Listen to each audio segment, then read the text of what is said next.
Hai Mu'adz, wa'allimuka du'aan, aku akan ajarkan kepadamu suatu doa. Ya, dan jelas kalimatnya, bisa mengentaskan kesulitanmu, utang-utangmu, dain kalimatnya tuh, walaupun itu sebesar Jabal Uhud, gunung Uhud. Sebelum lanjut menonton, ada baiknya luangkan sedikit waktumu untuk menuliskan sholawat Nabi di kolom komentar, yang insya Allah bisa menjadi bukti dan saksi terhadap kecintaan kita untuk mendapatkan syafaat di akhirat kelak. Selawat dan salam selalu dan tetap tercurahkan kepada junjungan kita Nabi besar Muhammad Sallallahu Alaihi Wasallam.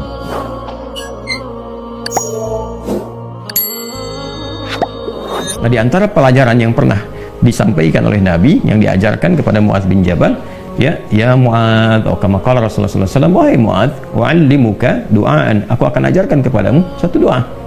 Ya, dan jelas kalimatnya, bisa mengentaskan kesulitanmu, utang-utangmu, dain kalimatnya tuh, walaupun itu sebesar Jabal Uhud, gunung Uhud. Masya Allah. Ya, Mu'adz, maukah engkau aku ajarkan satu doa yang kalau engkau baca itu, engkau punya utang, terjebak dalam satu kondisi, ya, walaupun sebesar gunung Uhud, Allah akan melapangkannya. Ya, teman-teman yang pernah umrah, pernah haji, tahulah seperti apa gunung Uhud itu. Ya, panjangnya luar biasa dan seterusnya. Itu ilustrasi. Ya, bukan berarti harus segunung Uhud begitu, gambarannya sebanyak apapun kalau benar-benar kita terkoneksi dengan Allah. Bukankah Allah Maha Kaya, Maha segalanya, yang mudah mengangkat, mudah menurunkan, mudah memberi, mudah juga menghilangkan sesuatu, mengangkat yang baik, memberi yang baik, menghilangkan yang buruk, gitu kan? Dan seterusnya. Maka Mu'adz tentu mengiyakan, dan Nabi kemudian sallallahu alaihi wasallam memberikan petunjuk doanya, gitu kan? Maka beliau memulai dengan Allahumma, ya kan? Kalau kita baca ayatnya kan kulillahumma, ya. Nah, kita bisa bacakan langsung potong dari kata Allahumma-nya berdasarkan pengajaran dari Nabi sallallahu alaihi wasallam kepada Mu'adz bin Jabal. Itu bisa dicek di hadisnya. Allahumma malikal mulki. Coba buka mushafnya, ya. Buka mushafnya. Teman-teman buka mushaf ini, mushaf masing-masing di rumah, cari Quran surah ketiga Ali Imran ayat 26. Kan kata kulnya di situ, kalau kita baca Quran harus dibaca semuanya, kulillahumma. Tapi kul itu kan katakan, ya, perintah Allah kepada Rasulullah. Nah, kita bisa dalam konteks berdoa, kita bisa langsung bacakan dari Allahumma-nya.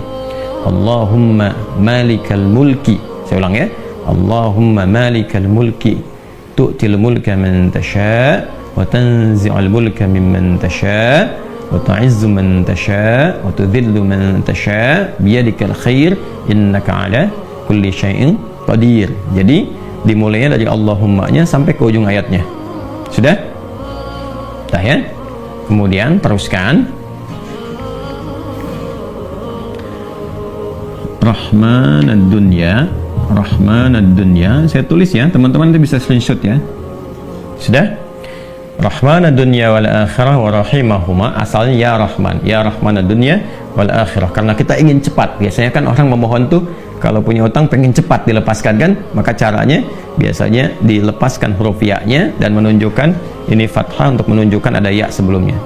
Asalnya ya Rahmanad dunya wal akhirah. Kita percepat supaya kita minta sesuatu dipercepat. Rahmanad dunya wal akhirah wa rahimahuma tu'tihima man tasha' wa tamna'u minhuma, ya kan? Man tasha'. Allahumma malikal mulki tu'til mulka man tasha'. Ya Allah yang menggenggam segenap kekuasaan, Engkau memberikan kekuasaan pada siapa yang Engkau kehendaki. Wa tanzi'ul mulka mimman tasha', dan juga mencabut, mengambil kekuasaan dari siapa yang Engkau kehendaki. Wa tu'izzu man tasha', Engkau mengagungkan, mengangkat siapa yang Engkau kehendaki. Wa tudhillu man tasha', dan Engkau bahkan merendahkan di antara makhlukmu yang Engkau kehendaki sesuai dengan hukum-hukummu. Biyadikal khair, segala ketetapan kebaikan dan segala kemuliaan ada dalam ketetapanmu. Innaka 'ala kulli syai'in qadir, hanya Engkau yang paling kuasa untuk menetapkan segala hal. Rahmanad dunya wal akhirah, ya Allah yang maha pengasih, yang sempurna kasihnya dalam urusan dunia dan akhirat. Wa rahimahuma, dan sempurna kasih sayangnya dalam segala urusan dunia dan akhirat. Tu'tihi man tasha', Engkau memberi siapapun baik di langit ataupun di bumi kepada siapa yang Engkau kehendaki. Wa tamna'u minhum man tasha', Engkau pun bisa mencegah apapun terjadi bagi siapapun makhlukmu di langit ataupun di bumi. Jadi kita mengambil dua hal nih, yang baik Allah kasih, dari yang buruk-buruk dicegah, kan? Kemudian ini yang paling indah, aghnini bi rahmatika, ya Allah lapangkan aku. Aghni itu dari kata ghina, aghna yughni, aghni asal katanya dari kata ghina, sesuatu yang lapang dari segi harta, kayakan. Kadang diambil majas untuk mengayakkan hati. Di sini maksudnya ke materi. Kayakan aku ya Allah, berikan aku kecukupan yang melapangkan aku, ya kan, dari urusan-urusanku. Maksudnya ini terkait hutang. Bi rahmatika, dengan rahmatmu. Ya, ini bahasanya indah sekali. Ini balaghahnya tinggi banget ya. Ya, kalau kita ambil ke bahasa kita kan begini. Ya Allah, yang paling sayangkan Engkau. Yang paling punya kan Engkau. Yang menguasai dunia dan akhirat kan Engkau. Yang memiliki kebaikan kan Engkau.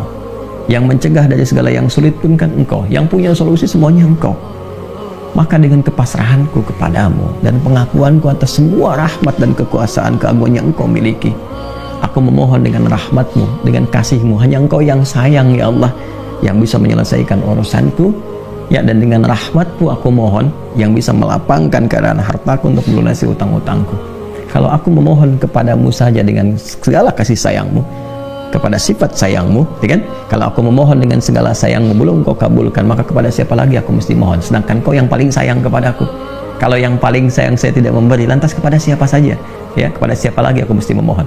Maka aku mohon ya Allah, lapangkan keadaan diriku dengan sayangmu itu, sehingga aku tidak memohon dan meminta lagi kepada selainmu. Ini ya, aghnini bi rahmatika an rahmatin man siwak. Ya Allah, semua orang sudah mengatakan gak bisa, ini gak mungkin, ini gak mau, itu tidak. Maka aku memohon kepada yang paling sayang kepada aku. Kalau kepada yang paling sayang saya belum dikabulkan, lantas kepada siapa lagi aku mesti meminta? Mohon lapangkan diriku dan berikan aku kekuatan, sehingga dengan rahmatmu aku tidak meminta kepada siapapun selainmu. Ini indah banget nih kalau terturunkan dalam bentuk pemaknaan yang balaghahnya. Ini teman-teman doanya ya. Setelah itu akhirnya dengan Al-Fatihah. Fatihah itu pahalanya banyak banget kan. Di antara namanya selain pahala itu juga ada fungsi-fungsi fadilahnya, keutamaannya. Ya, apa di antara fungsi keutamaan fadilah itu disebut juga dengan Al-Kafi, Asy-Syafi, yang mencukupkan segala hal. Ya kan? Yang dengan izin Allah bisa menyembuhkan, karena intisari Quran itu ada di Al-Fatihah. Maka diakhiri dengan Al-Fatihah, kemudian setelah itu tutup dengan sholawat. Tutup dengan sholawat. Dan nanti ada hadis lain yang mengajarkan kaitan antara hutang dengan memperbanyak sholawat kepada Nabi Muhammad SAW. Ya, nah sholawat ini juga penting teman-teman sekalian, diperbanyak di akhir ya. Jadi setelah baca dari Quran surat Nuh, Ali Imran, ya istighfar dulu. Jadi kalau kita rumuskan kan ketemu 5 kan. Ya, dari mulai kita istighfar dulu dengan segala ketulusan, dalilnya surat Nuh itu. Kemudian di surah Ali Imran kita bacakan, terus praktek doanya kita temukan. Setelah itu Al-Fatihah. Setelah itu kemudian sholawat kepada Nabi Sallallahu Alaihi Wasallam. Di hadis lain ada seseorang yang diajarkan oleh Nabi Sallallahu Alaihi Wasallam untuk memanfaatkan, nah ini dia, kapan waktu, di pertengahan malamnya ya, untuk memanfaatkan pertengahan malam itu terkait dengan utang piutang juga. Nah, lalu dia berkata, apa yang harus kami lakukan ya Rasulullah? Yang perbanyak gitu kan, ibadah kepada Allah. Lalu diajarkanlah sholawat. Aku akan mengambil, kata orang itu, sepertiganya. Kata Nabi, itu baik. Kemudian kalau bisa tambah, aku akan mengambil 2/3-nya. Kata Nabi, kalau itu baik.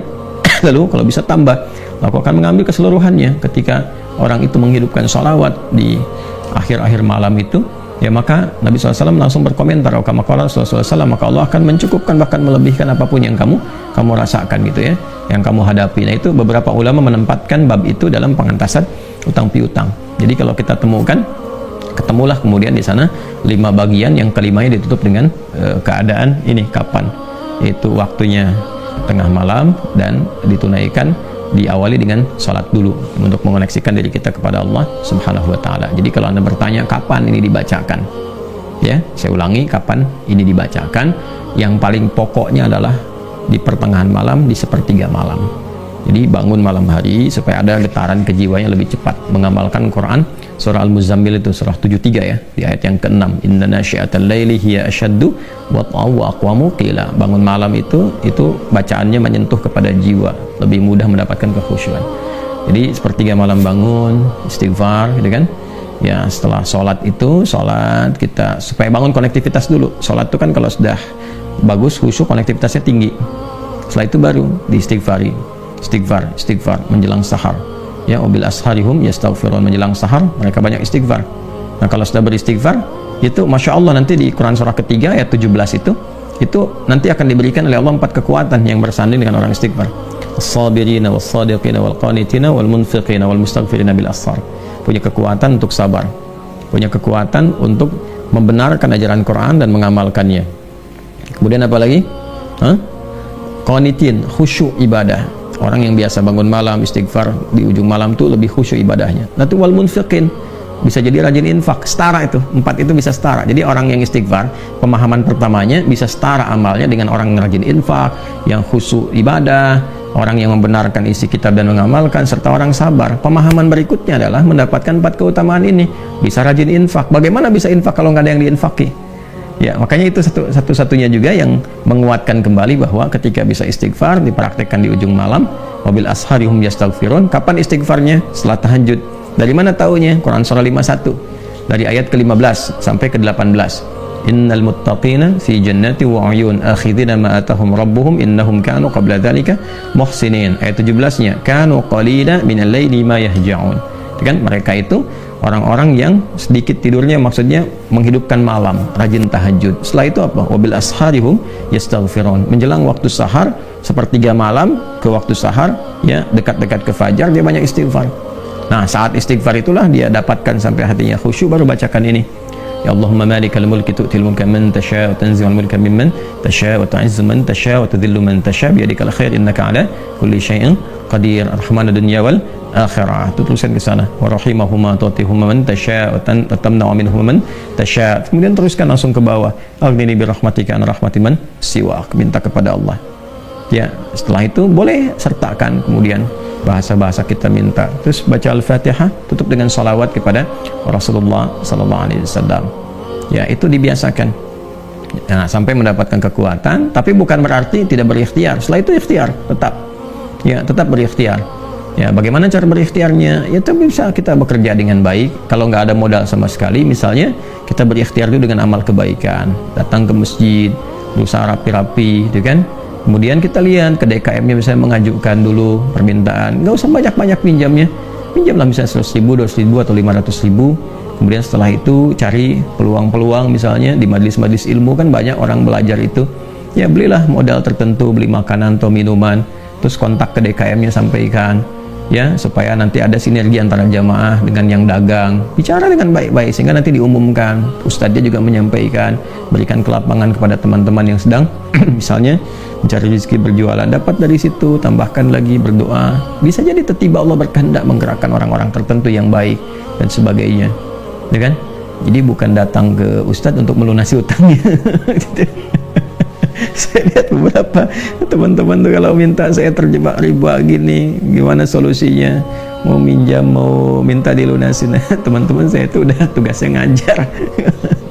Kalau antum tanya doa saya jawab, tapi ya, kalau urusan dunia carilah gitu kan, terkait dengan dunianya. Bisa antum ke Basnas, bisa ke bagian DKM masjid, bisa ke teman-teman pengusaha yang muslim yang baik-baik ya. Kalau saya kan ngajar gitu. Ya kalau ada alhamdulillah, kalau ada gitu kan. Ya kalau yang sifatnya terkait dengan bimbingan itu lebih utama.